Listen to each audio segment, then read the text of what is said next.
The Church of the Immense Prophets is brought to you by Yo Mama's Bread. You better buy Yo Mama's Bread. Your ass gonna be semi-solid. You dig? You don't mess around with your mama's bacon, baby boy. She don't have no stuff like that.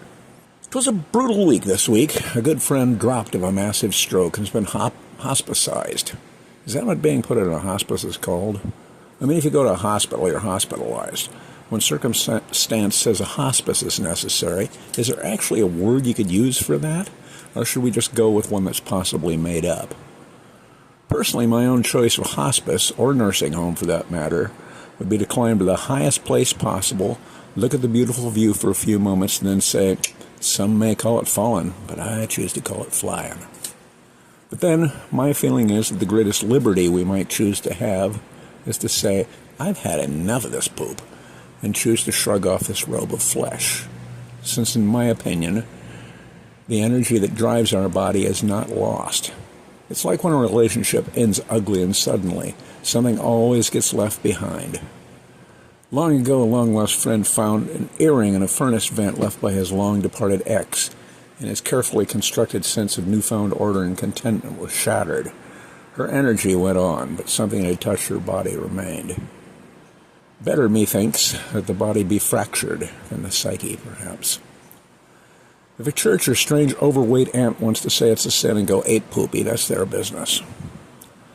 But this is not to say we shouldn't try to discourage the practice among those who are young and upset if we feel like they're overreacting to some relatively minor setback in life.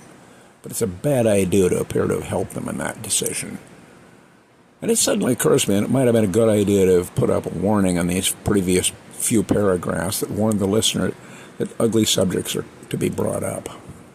Oh well, too late, baby? No, it's too late. My afflicted friend has been told that it's his choice now when he wants to depart, and this boy will stand behind his decision wholeheartedly. It's the least one can do for a friend. The other part of the major portion of the brutality was the memorial service for my previously mentioned non-blood brother.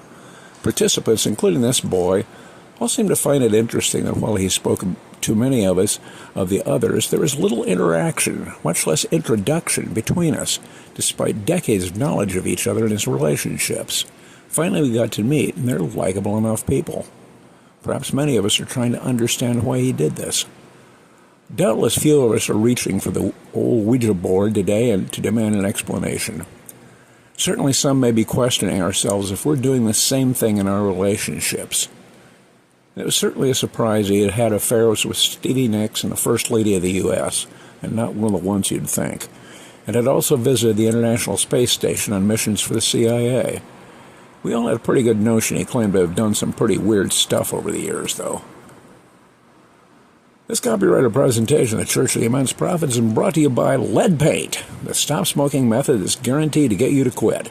Smoke a couple of sticks of lead paint and see if that doesn't get you to come to a dead stop in the smoking habit.